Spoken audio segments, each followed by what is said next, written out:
Hey everyone, my name is Willie Dalton, and today I'm going to be speaking to you about Jesus on climbing down the ladder rather than climbing up the ladder, as it refers to corporately. And given that title of this, I thought that it would be appropriate to start with a commencement speech. Now, back in 2005, there was a man named David Foster Wallace, and he gave a commencement speech at Kenyon College. And in his speech, which is a fantastic one, you should go look it up on YouTube, he says this: "In the day-to-day trenches of adult life, there is actually no such thing as atheism. There is no such thing as not worshiping. Everybody worships. The only choice we get is what to worship." Now, I think that's extra poignant because in today's society, our culture, you could make, I think, two arguments. One argument that we're becoming a more religious society, and another argument, I'm sure both backed by data, that we are becoming a much less religious, much less churched society. But looking at it one way, I think that we are becoming a more religious society. And more religious, not in the way that you think, but in the way of workism. And workism is a strange word. It was coined recently by a man named Derek Thompson, who's written this pretty fantastic article in the Atlantic magazine. And he goes on to talk about workism as it relates to a term that you've probably heard of, and that is a workaholic, someone who's incredibly dedicated to their work beyond what is healthy. And Derek in his article says, what is workism? It is the belief that work is not only necessary to economic production, but also the centerpiece of one's identity and life's purpose. And the belief that any policy to promote human welfare must always encourage more work. So thinking about workism in our current culture, I can certainly relate to that definition. When the pandemic hit, I found out really quickly that I was putting too much of my identity, that my ego was taking over, and my work was becoming more of who I was than it should have been. And the pandemic did such a great job of stripping that away, because one day I was able to do my work and the next day it was gone. And with that, my identity. I mean, think about how so often we introduce ourselves to one another. Like, hi, my name's Willie. I'm a photographer. Like, identity equals vocation. But as the Bible shows us, that is so backwards. And to illustrate that for the first bit, I'm going to turn to the first book of the Bible, specifically Genesis chapter 1 and verse 26. Then God said, "Let us make human beings in our image, to be like us. They will reign over the fish in the sea, the birds in the sky, the livestock, all the wild animals on earth, and the small animals that scurry along the ground." So God created human beings in his own image. In the image of God, he created them. Male and female, he created them. Then God blessed them and said, "Be fruitful and multiply, fill the earth and govern it.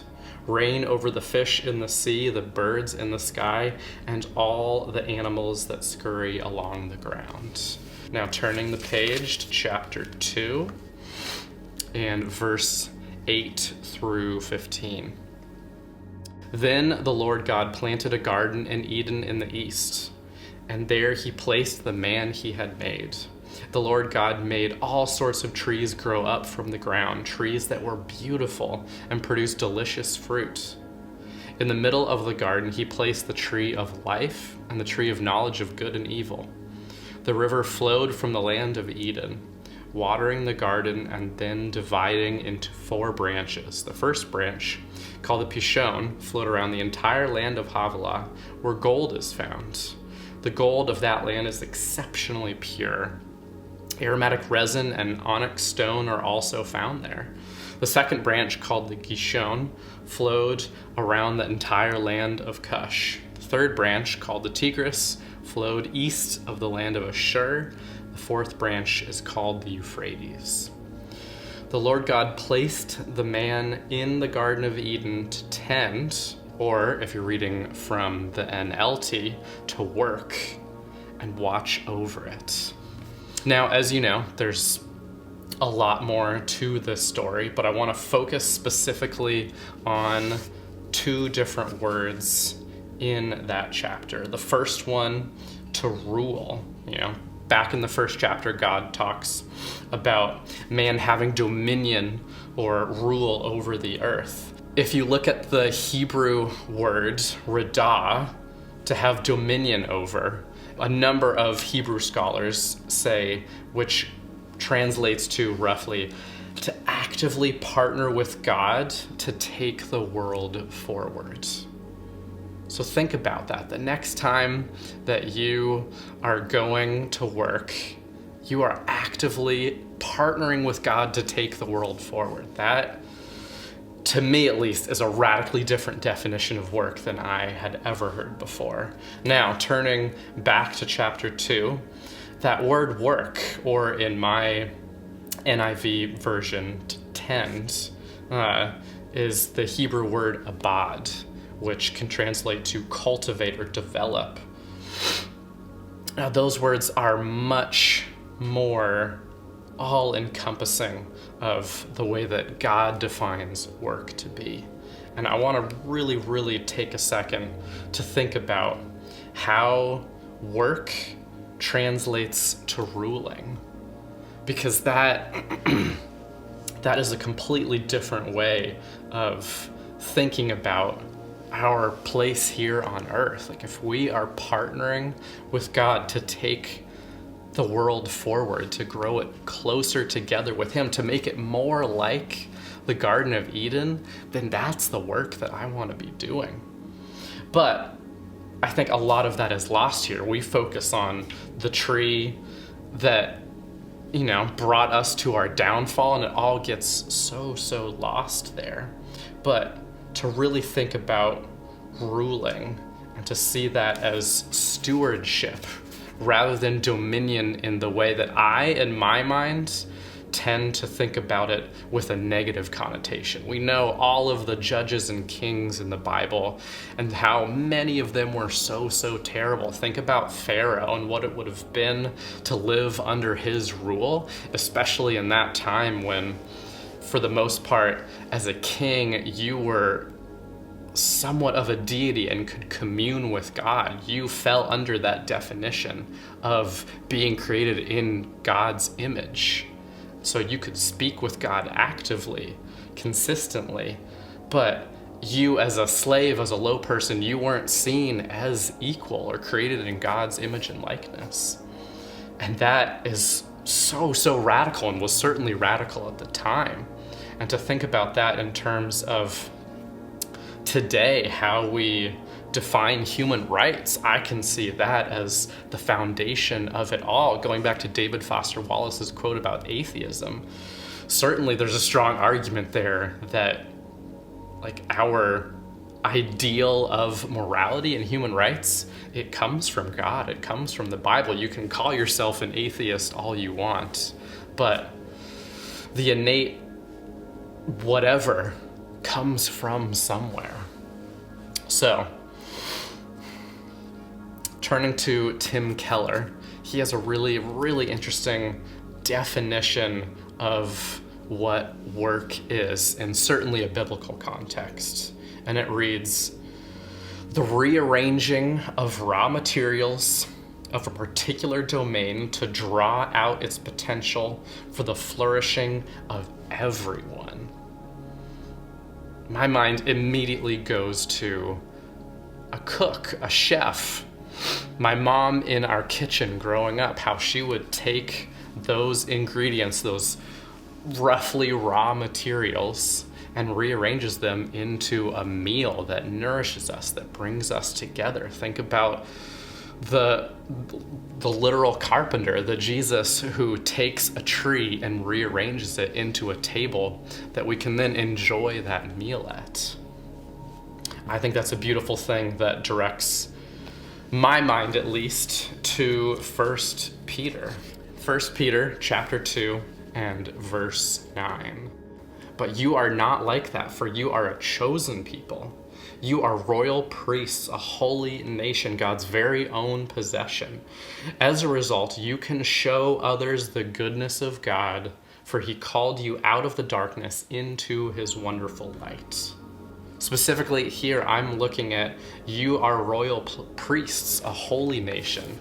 I think Peter is speaking to the fact that as Christians, we are all priests, that regardless of our vocation, we are called to work to build up the greatness of God, to shine light on that, that regardless of what we're doing, that we are called to do that. It's part of our identity as Christians.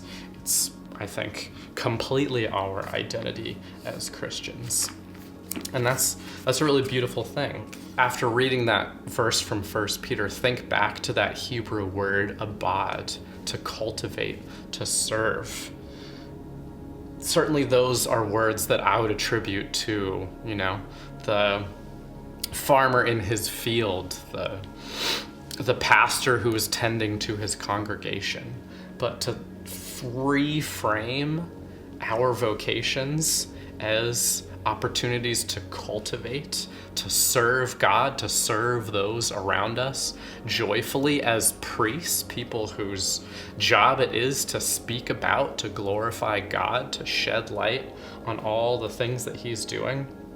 That makes me feel so much more empowered to do what maybe a little bit ago in a different mindset I thought wasn't necessarily impossible, but wasn't appropriate or reasonable within the context of my own work, my own vocation. And with that, I want to turn to Colossians 3.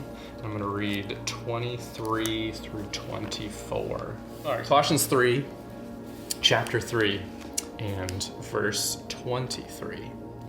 Work willingly at whatever you do. Man, whatever, that's pretty all-encompassing. It doesn't leave really anything out. As though you were working for the Lord rather than for people. Remember that the Lord will give you an inheritance as your reward, and that the master you are serving is Christ. Think about that. Think about Jesus as your boss, the person that you report to day to day. I think about him as being a pretty tough and challenging boss, but one that is never going to give up on you. And that just brings me so much more encouragement. And finally, I would say it makes me think of the line that I can't recall right now what book it's in, but that to do whatever we do with holy intent, to think about building or finding a city, like the city of Israel, that is being built by God. Our people, the people of Anchorage in this context, that it's our job as priests, regardless of what we're doing with our day-to-day vocation, to do it with holy intent, to find those Hebrew words, abad, radah, to cultivate, to have responsibility over the domain, no matter how small and minute it is, to do good, to serve others, and to love God well.